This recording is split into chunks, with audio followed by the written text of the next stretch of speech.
everyone, I am Jim today. My friend Sam is to tell you about the greatest religious battle in human history. I hope you will enjoy the video. Don't forget to subscribe and like our channel.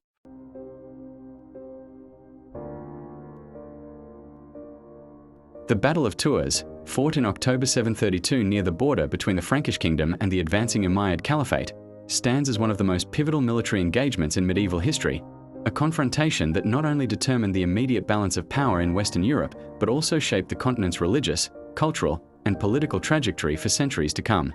This monumental clash pitted the Frankish forces, led by the formidable Charles Martel, against the Umayyad army under the command of Governor Abdul-Rahman al-Ghafiqi, a battle that would ultimately halt the northward expansion of Islamic forces into Christian Europe and cement the foundations of what would later become the Carolingian Empire. The Umayyad Caliphate, having already conquered vast swathes of territory from the Arabian Peninsula across North Africa and into the Iberian Peninsula following their decisive victory at the Battle of Guadalete in 711, had by the early 8th century established Al-Andalus as a Muslim stronghold, from which they launched repeated raids into southern Gaul, testing the defences of the fractured Frankish realms. These incursions, initially limited to plunder and reconnaissance, escalated into a full-scale invasion in 732 when Abdul-Rahman al-Ghafiqi assembled a formidable army, composed of Arab cavalry, Berber horsemen, and seasoned infantry, with the apparent aim of extending Muslim dominion deeper into Europe. A campaign that brought them into direct conflict with the rising power of the Franks under Charles Martel, a leader whose strategic acumen and military reforms had already begun to consolidate Frankish authority in a region still reeling from the collapse of Roman rule and the chaotic aftermath of the Merovingian dynasty's decline. Charles Martel, though not yet a king in title, wielded de facto control over the Frankish realm as mayor of the palace, a position that granted him command of the military and administrative apparatus of the kingdom, and his reputation as a shrewd and ruthless commander had been forged in numerous internal conflicts against rival Frankish factions, as well as in battles against external threats such as the Saxons and the Bavarians. Recognizing the gravity of the Umayyad advance, Martel mobilized a force of Frankish heavy infantry, a disciplined and well-trained corps that relied on tight formations, sturdy shields, and the deadly Francisca throwing axe, a weapon that had become synonymous with Frankish warfare. The Umayyad army, by contrast, was a highly mobile force, its strength lying in its swift cavalry charges and the precision of its archers, tactics that had proven devastating in the open battles of the Middle East and North Africa, but which would face a stern test against the resilient Frankish defensive lines. The two armies met somewhere between the cities of Tours and Poitiers, though the exact location remains a subject of historical debate, and the ensuing battle was a brutal and hard-fought affair, with the Umayyad forces launching repeated cavalry assaults against the Frankish shield wall, only to be repelled each time by the steadfast infantry, whose ability to hold their ground against the fearsome Muslim horsemen would become legendary in later chronicles.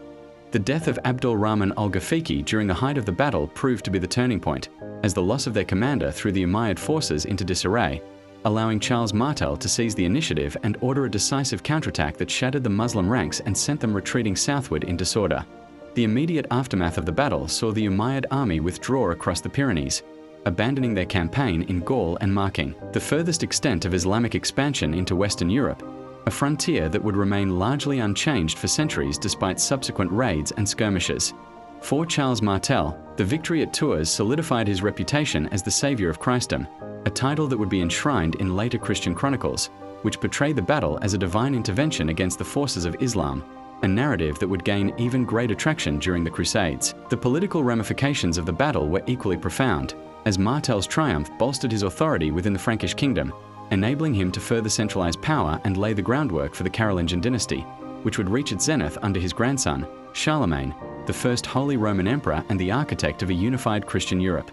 The broader historical significance of the Battle of Tours has been the subject of extensive debate among scholars, with some historians, most notably the 19th century writer Edward Gibbon, arguing that had the Franks been defeated, the Umayyad Caliphate might have overrun all of Europe, leading to the Islamization of the continent, while others contend that logistical challenges, internal divisions within the Umayyad realm, and the resilience of other Christian kingdoms would have prevented such an outcome regardless. Nevertheless, the symbolic importance of the battle cannot be overstated, as it came to represent a defining moment in the struggle between Christianity and Islam, a clash of civilizations that would echo through the centuries and shape the collective identity of Europe. The battle also had lasting military implications, as it demonstrated the Effectiveness of heavy infantry against cavalry-dominated armies, a lesson that would influence European warfare well into the medieval period, with the Frankish model of disciplined, well-armoured foot soldiers serving as a precursor to the knights and men-at-arms of later feudal armies. The cultural and religious impact of the Battle of Tours was equally profound, as it reinforced the notion of a Christian Europe united against external threats, a concept that would be instrumental in the formation of medieval Christendom and the eventual calls for the Crusades in the 11th century. The battle also marked the beginning of a prolonged period of conflict along the Iberian frontier, where Christian and Muslim forces would engage in centuries of warfare known as the Reconquista, which would only culminate in 1492 with the fall of Granada. In the immediate aftermath of the battle, Charles Martel continued to consolidate his power, securing his legacy as the progenitor of the Carolingian dynasty, while the Umayyad Caliphate, already weakened by internal strife and the eventual Abbasid revolution in 750, turned its attention away from European expansion, focusing instead on consolidating its holdings in the Middle East and North Africa.